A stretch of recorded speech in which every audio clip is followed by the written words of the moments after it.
couple of small announcements. The publisher of my poetry collection, and other people I know, Palewell Press, is holding a mini book festival in West Greenwich Library on the 29th of September, starting at 1:30, just going through the afternoon. So if you're anywhere near Greenwich, you might be interested in that. We're going to start with some open mic poems, and then we're going to have the featured poets each doing a set, and then there'll be an interval, and we'll have the featured poets and the open mic poets, new open mic poets, but the featured poets will be returning to complete their reading this afternoon. But I'm going to kick off with a couple of new poems, and the first one is, I spend every morning I read some poetry before doing anything, and I've just finished reading a collection of Irish poets, which is a huge anthology. So this is called Irish Poets. I'm 800 pages through a 900-page anthology of Irish poetry spanning 1,200 years. God, the buggers could write. Ireland feels too small for so many voices. Then you remember all the wee dark rooms where inspiration's found for the price of a pint. I join the Irish poets every morning. Their rich stew of words brings clarity, pushing aside unread telegrams, flags half-mast, gathering tasks, dusk settling on marmalade jars. The poets care about none of these things. They've much on their minds they want to settle in mine. They're a gang queuing up, sharpening quivers of lyrical licks and rainy imagery. Eventually I close the book, having worshipped at the well of great poetry, picked mushrooms in meadows, swept across a great plain, haunted by eagles. Eating breakfast seems an inadequate response. I try to read meaning into muesli. The bowl remains stubbornly mute.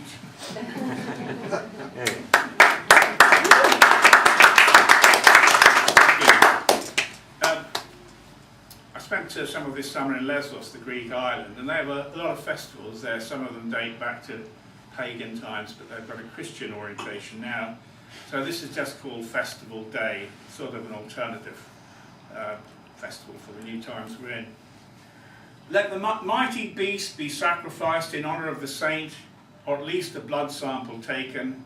Let much ouzo be drunk, and the beast's blood smeared in the pubic hair of a virgin. Non-binary is acceptable. Let those who speak of dairy, when they mean dairy products, be denounced and likened unto sour feta cheese, despoiling the innards of battered courgette flowers. May the saint appear to seers and lovers, who, tired of dancing and romancing, have fallen asleep in each other's arms, in the field where only goat bells stir the air on this one Aegean night. May the fruit of such couplings know the secret the saint withheld for 1,000 summers and all the winters in between. Bring forth the beast, let us pinch its ears, stroke its shanks, speak to it kindly, because we're all vegetarians now. The blood smeared on the virgin is not real. I think tomato paste was mentioned by her mother, but whatever, let the festival commence. Strike up the balalaike and shake your booty, unleash the beast of kindness, give praise to the saint, and make sure there's ice for the ouzo, chill glasses of beer, Yamas.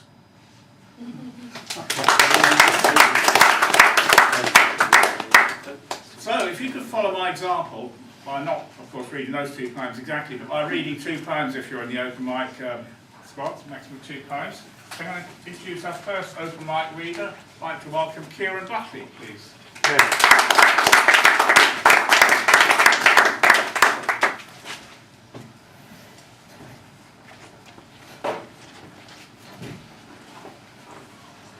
Tip. Approach everything as if it were a job interview. Your relationship with your mother, for instance.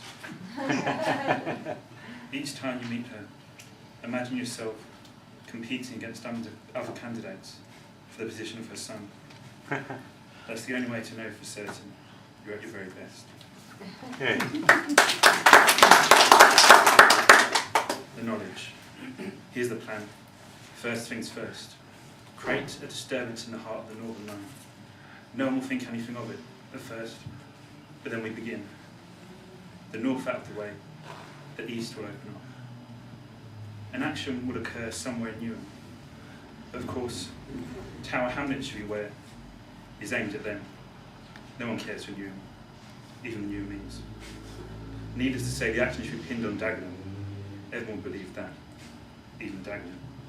Redbridge against their own interests. We forced to pick a side.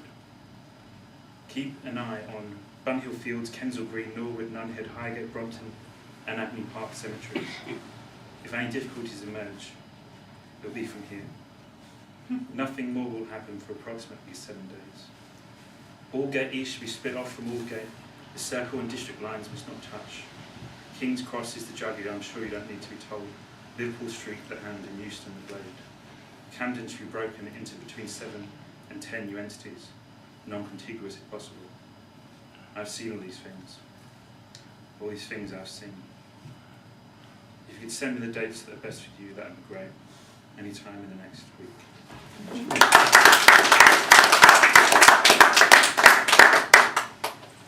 Just going to risk opening the window a bit. Last time we were reading here with Judy May, builders started hammering into the wall outside and she was able to sway them. Be quiet for that now, but let's see how we get on. So thank you, that was Keiron Butley. And I'd like to welcome now Mika Haydar, please.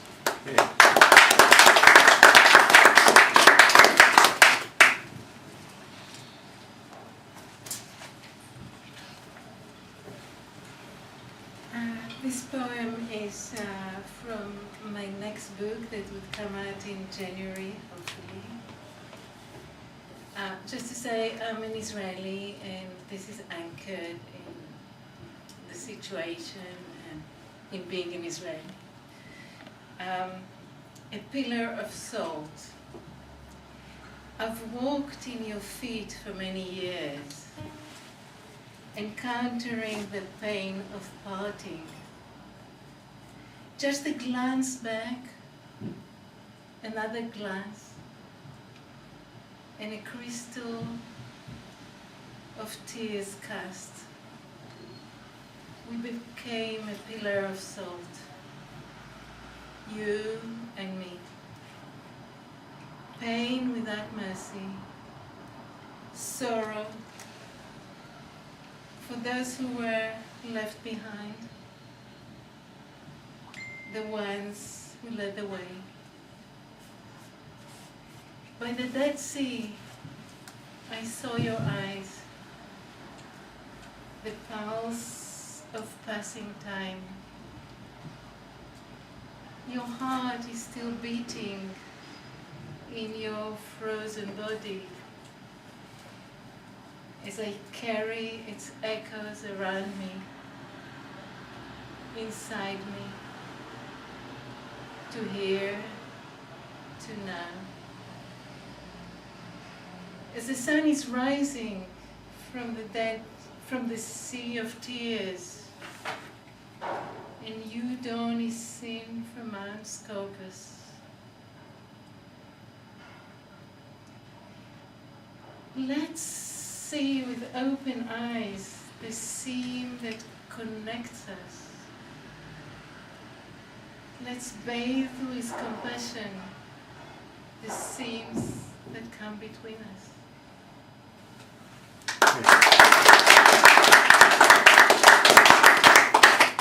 Thank you, Mika. And now can I welcome B.Hall.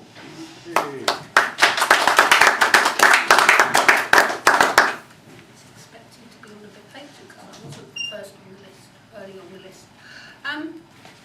Hello, this is my new book, which there are some copies of over there. If you're interested, and that's not what I want to read.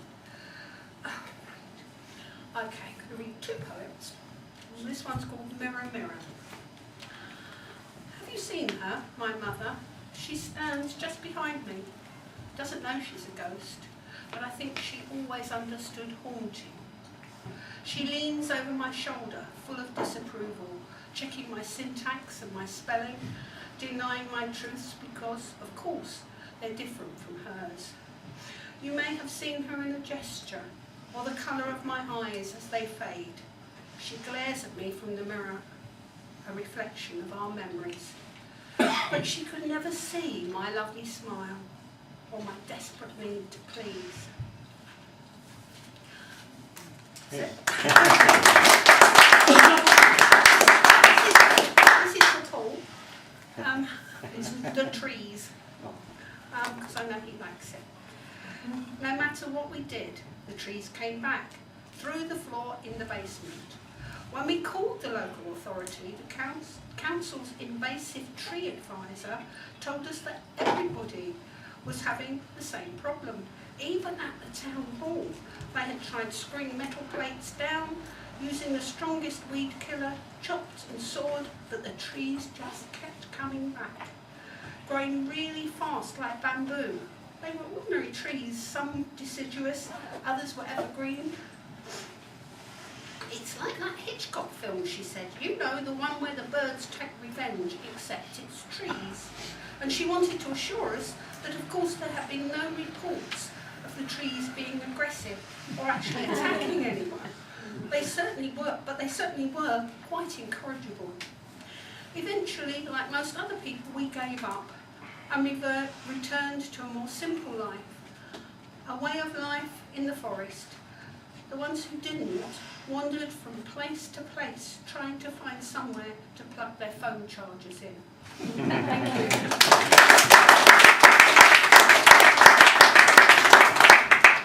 Thank you, Kate. Kate reminds me of the anecdote I nearly always tell when audiences come here, because you've not necessarily all been here before, but this is the room in which Bob Dylan sang in the early 60s when he was first in England. He turned up to do an open mic spot at, I think it was called the Singers Club, run by Mark McCarthy, and he walked in and he was a bit shy at first, didn't really want to join in, but eventually it persuaded him. And Kate, he claimed to have been there. Yes. Wow. So you're standing on Bo's ground. Unfortunately, Mr. Dillon can't be here just yet, but instead we'd like to welcome, also new to Dodo, Jackie Blumner, please. Yeah.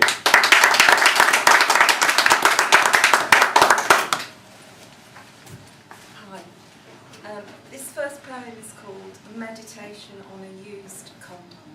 And just by way of introduction, I'd say that you know when you're 19 and you're already disillusioned in love, and then you spot a used condom that's been chucked over the back wall at your mum and dad's house or at the bus stop, and then of course you're inspired to write a poem.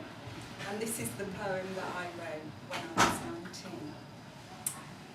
A sad and sorry sight is night's pavement relic in bleak daylight. Lust in a disposal bag, bare. But rare to run the risk. I'd stay if I could, leaving fast. Cast a distance from the act where arms clasped. Were they desperate, tender, bored, performed in hope, like polished pebbles stored, tossed nonchalantly away, evidence abandoned, like a diary lost.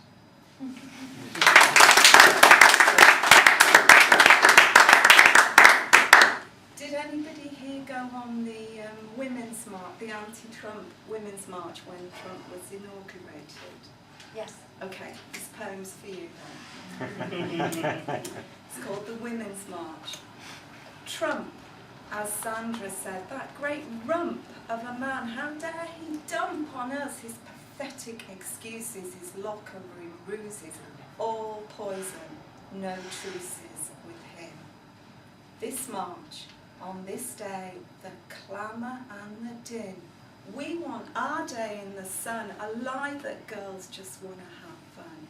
Yes, this march, on this day, the pussies are roaring, our voices are soaring. The young with the older, we are hotter than embers, we are flint, we are colder than ice, we are softer than velvet, we are better than nice.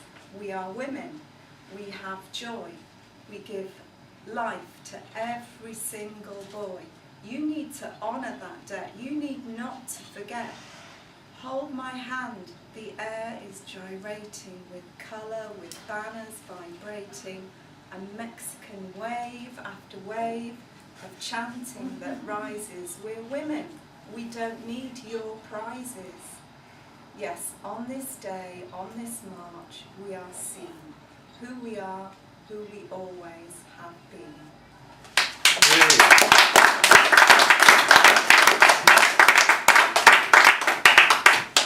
Thank you very much, Jackie. And our last open mic poet in the first half is Max Fishel, please. Thanks very much. I haven't got a book, but I've got a lot of bits of paper. First one's about music. Does anyone play musical instruments? One person, is that it? 2 people, fantastic. And the rest of you, please, as soon as you leave this today, go and buy a musical instrument and start learning it and transform your life. Music, I think, is the most powerful of all the arts because it's so visceral and it just appeals to you immediately. It doesn't matter where you come from, who you are, what language you speak and everything, because only music can do this. A little 6/8, a lot of 4/4. We love it all, don't we? And we shout for more. If it's rock and roll or reggae, bhangra, jazz or jive, it doesn't really matter. It makes us feel alive, because we're black, white or brown, you know, we don't give a damn. All we want's a decent tune, Bach or the Jam. We love it in the kitchen, we love it in the hall, we love it on the street, you know, we fucking love it all. On the beat or syncopated. It's not like religion. Nothing is hated, no borders, no passports, we're routinely optimistic. Everybody's welcome, no migration statistics. But then the beat changes, you suddenly feel it. Takes you a few moments before your brain clears it. And then there's contemporary classical, lots of weird sounds all over the place. Concerto for electric shaver and fallopian tubes. What's all that about? I don't know. So, a little 6/8, a lot of 4/4. We love it all, don't we? And we shout for more. Thank you very much.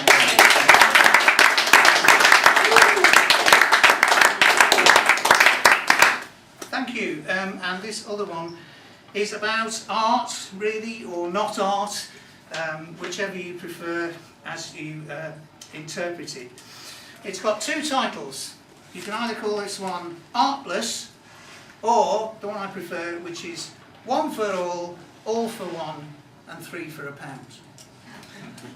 Live on stage, I stick a paintbrush up my nose and a blowtorch up my bottom. I paint and weld simultaneously, wheel and gyrate, and create picture and sculpture before and behind. The audience goes wild. I am not sure if it is for the outrageousness of my performance or the quality of the pieces. But hey, who gives a shit? It's art, right? Next, I make a video piece of myself, making a video piece of myself, making a video piece of myself, making a video piece. Finally, I make peace with myself and assemble the pieces of pieces into a piece for peace.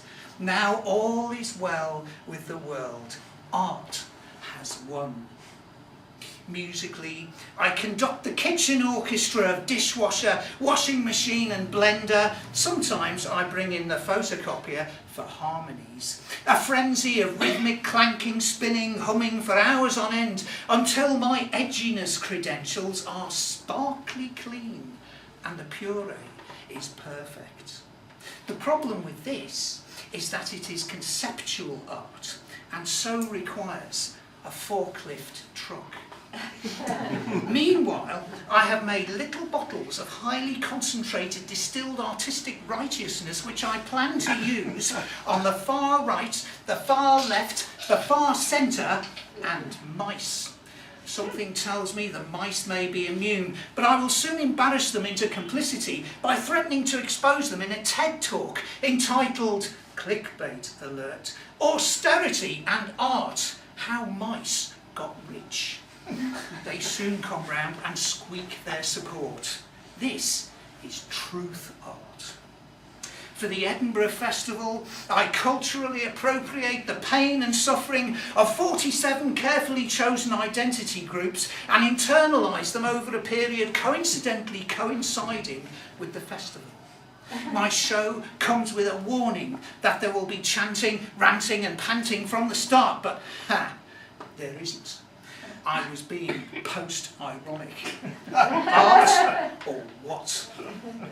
And sometimes I use literary poetry as a sort of intellectual fire hose to wash away pretentiousness, insincerity and mice. I might let off a well-timed pantoum or casually detonate an improvised explosive roadside sestina to maximum effect.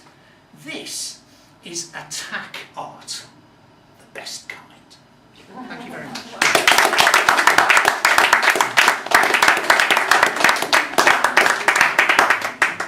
Thank you, Max. Thank you very much. Now I want to introduce the first of our featured